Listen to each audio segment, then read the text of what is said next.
మన తెలుగు రాష్ట్రాలు ఉన్నాయి చూడండి, ఈ తెలుగు రాష్ట్రాల్లో కొన్ని స్టేట్స్ ఉన్నాయి, అదర్ స్టేట్స్. ఏం అవుతుందో తెలుసా? గంజాయి మత్తుకి తయారైపోతున్నారండి, అలవాటు పడిపోతున్నారు మొత్తం అందరూ. ఈ గంజాయి మత్తుకి అలవాటు పడిపోయే పరిస్థితి వాళ్ళ జీవితంలో ఎంత దారుణమైనటువంటి స్థితికి తీసుకెళ్తుందో తెలుసా? మీకు బెస్ట్ ఎగ్జాంపుల్ చెప్తున్నాను, జాగ్రత్తగా వినండి ఒకసారి. మా కాలేజీలోనే పాలిటెక్నిక్ చదువుతూ సెకండ్ ఇయర్ లో ఒక అబ్బాయి ఉండేవాడు.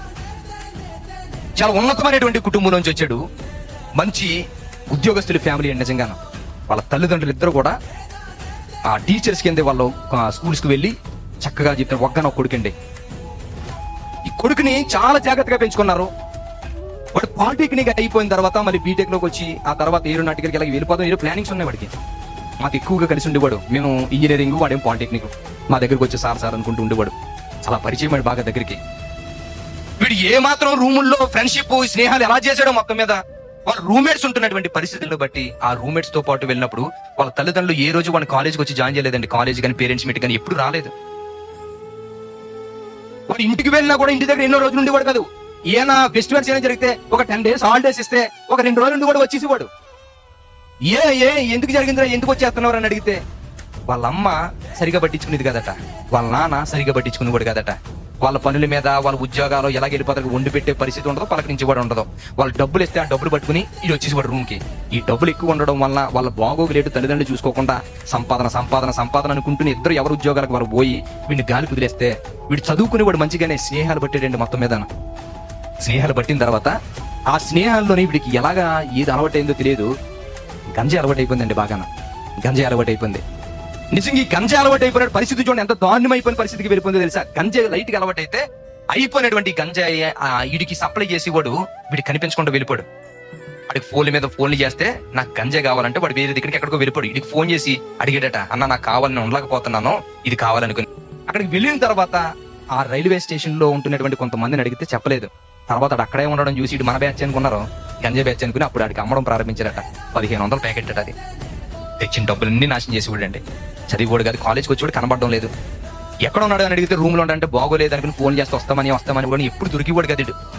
ఒక రోజు వాడు రూమ్ కి వెళ్తే వాడి పరిస్థితి అంతా కళ్ళన్నీ లోపలికి లాగిపోయి మొత్తం స్కిన్ అంతా బ్లాక్ అయిపోయినట్టు అయిపోయి లిప్స్ అన్ని డ్రై అయిపోయి వాడు రూమ్ లోనే అలా ఉండిపోయే పరిస్థితి వస్తుంది. ఎవరన్నా ఏమన్నా అన్నారా, ఎందుకు నీకు ఈ పరిస్థితి, ఎవరన్నా ర్యాగింగ్ ఏమైనా చేస్తారంటే లేదని అలాగని కంగారు పడిపోయేవాడు. అన్నీ మేము ఉన్నా కూడా ఒక గంట ఉంటాయి అని వస్తాను ఉండేందుకు వెళ్ళిపోయి వచ్చేవాడు కాదు. ఏంటి పరిస్థితి అని అడిగితే కొంతమందిని అడిగితే చెప్పారు ఇలాగని ఈ పరిస్థితి ఇది అనుకుని. తర్వాత జరిగిన పరిస్థితి ఏంటి తెలుసా? ఈ గంజాయి తెచ్చుకోవడానికి వాళ్ళందరూ రైల్వే స్టేషన్ వెనకాల చాలా ఇల్లులు ఉంటాయండి. ఎవరు అనుకున్నారో భిక్షాటన చేసుకునే వాళ్ళు ఎవరైతే ఉంటారో వాళ్ళు రాత్రి పూట పగలంతా అడుక్కుని మొత్తం అంతా వచ్చి చిన్న గుడారాల కింద వేసుకుంటారు. ఇలా వేసుకునే పరిస్థితుల్లోనే ఆ గుడారాల్లోనికి వెళ్ళి తెచ్చుకుంటే అలవాటైంది. అలాంటి టైంలోనే గంజాయి అమ్మేటువంటి ఆ కుటుంబంలోకి వెళుతున్నప్పుడు ఒక అమ్మాయి తోటి ఒక పెద్దవాడితోటి వీడికి కనెక్షన్ ఏర్పడ్డది. కనెక్షన్ ఏర్పడ్డ తర్వాత వీడు ఆల్రెడీ ఒక అమ్మాయిని బాగా ప్రేమిస్తున్నాడు, లవ్ చేసేవాడు ఈ అమ్మాయి, ఒక అమ్మాయిని. అలా లవ్ చేస్తున్నటువంటి పరిస్థితుల్లోనే అమ్మాయి ఈ పరిస్థితులన్నీ చూసుకుని సీనియర్స్ తో చెప్పడం ప్రారంభించింది. ఇలా జరుగుతుందని, ఇలా చేస్తాడు ఎలాగని. అంటే వాడికి చాలా సార్లు మేము ఇచ్చే క్లాస్ ఇస్తే ఇంకెళ్ళమని ప్రమాణాలు చేసేటాడు, బాగానే ఉండేది. ఈ తర్వాత వెళ్ళినప్పుడు ఆ గంజాయి తీసుకుంటున్నప్పుడు వాడు ఏం చేశాడు తెలుసా? ఆ కనెక్షన్ పెట్టుకుని ఆమెతో కలవడం ప్రారంభించేవాడు. కొన్ని రోజులకి పరిస్థితి ఏంటనుకున్నారు, వీడి కాలేజ్కి ఎందుకు రావట్లేదు అని నారాలు తీసేవండి. నారాలు తీస్తే జరిగిన పరిస్థితి ఏంటో తెలుసా? నిజంగా చెబుతున్నానండి, గుండాగిపోయేంత పరిస్థితి తీసుకొచ్చాడు. ఎంత దారుణమైనటువంటి సిచ్యువేషన్స్ అంటే కుటుంబాలు పాడైపోయినాయండి వీడి వల్ల. ఎంత దారుణమని అడిగితే అక్కడికి వెళ్ళి ఆమెతో కనెక్షన్ పెట్టుకున్నప్పుడు ఆమె కొన్ని రోజులు వీడికి అమ్మిన తర్వాత ఒక 6 నెలలకో 7 నెలలకో ఆమె నీరసం వచ్చి చచ్చిపోయింది.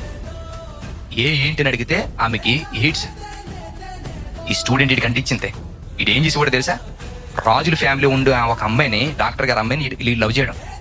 ఆ అమ్మాయితో పాటు ఇటు రూమ్లు అంటే ఇట్లంటే కలిసిపోయి ఆ గంజాయి మొత్తం ఆమెతో కూడా వ్యక్తం చేస్తే ఆ అమ్మాయి కూడా వచ్చేసిందండి.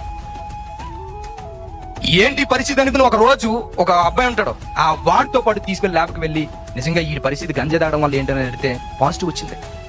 పాజిటివ్ వీడికి ఎప్పుడు వచ్చిందని తెలిసింది వెంటనేనండి 2 రోజులకి అమ్మాయి ఉరేసుకుని చచ్చిపోయింది. ఎందుకని ఇంత కుటుంబం, ఇంత ఫ్యామిలీలో మర్యాద కలిగినటువంటి కుటుంబంలో ఉన్నాం. ఇప్పుడు ఈ తల్లిదండ్రులకి పరిస్థితి తెలిసి అంటే ఏమైపోవాలి? ఎందుకని అడిగితే వీడితో పాటు కాలేజీలకు రాకుండా విచ్చలవిడికి అమ్మాయి తిరిగేసింది. వీడు కూడా విచ్చలవిడికి ఇష్టమైనట్టుగా వాడు తిరిగాడు. మొత్తం మీద అంటించుకోవాలని రోగాలు తీసుకొచ్చి మొత్తం అంతా అంటించుకుంటూ పోయాడు. మొత్తం అంతా ఇంకెంత మందితో ఏం కలిశాడు. కొన్ని రోజులకి వాడు ఏమైనా తెలుసా? అక్కడ ఈ యలమంచి లోపలికి వెళ్ళిన తర్వాత ఒక బీచ్ ఉంటది, ఒక బీచ్ ఆ బీచ్ లోను వాడు ఏం చేశాడో తెలుసా, వాడు ప్లానింగ్ ఉండే, వాడు దొరకకూడదు అనుకుని ఆ పైకి వెళ్ళిపోయి కాళ్ళకి రాయి చుట్టేసుకుని, పెద్ద రాయి అది చేతితో పట్టుకుని సముద్రంలో దూకేసాడు. ఎందుకనుకుంటే పైకి లేగితే మళ్ళీ బ్రతుకుతాడేమో అలా చచ్చిపోవాలనుకుని అక్కడి నుంచి దూకేస్తే ఆ కొండ పడిపోయి ఆ తాడుతో పాటు లోపలికి వెళ్ళిపోయాడండి. అలా చనిపోడని చెప్పారు కానీ మరి ఎందుకు చనిపోవడం మాత్రం తెలియదు. ఆడు చనిపోడు, కుటుంబంలో చనిపోరు, మొత్తం అంతా నాశనం అయిపోయే పరిస్థితికి వచ్చిందండి. నిజంగా ఎందుకు ఇలా జరిగింది అనుకుని ఆ రోజు గమనించలేదు. కానీ వాడి గురించి మాట్లాడుతున్న ప్రతిసారి కూడా వాడు ఇంటి దగ్గర హాలిడేస్ కూడా ఉండకుండా మన దగ్గరికి వచ్చేసే పరిస్థితి వాడికి వచ్చిందంటే వాడి తల్లిదండ్రులు వాడు పెంపకం అనే విషయంలో చాలా బాధపడి మా తల్లిదండ్రులు పట్టించుకోవడానికి కంప్లైంట్ ఇచ్చేవాడు. ఇది ఇలా అవ్వడానికి వాళ్ళ కుటుంబాలు ఇలా నాశనం అయిపోవడం గల కారణం తల్లిదండ్రులని అర్థమైంది. నిజంగా చెబుతున్నానండి, మన పిల్లలు సరి అయినటువంటి స్థితిలో లేరనుకుని మనం నెప్పునోరు కొట్టుకుంటున్నామంటే దానికి గల కారణం వాడు మూర్ఖత్వం కాదు. వాడు మూర్ఖత్వం వెళ్ళగొట్టవలసినటువంటి స్థితి మన చేతుల్లోనే ఉంది. మనం తీయలేకపోయాం వాడి దగ్గర నుంచి.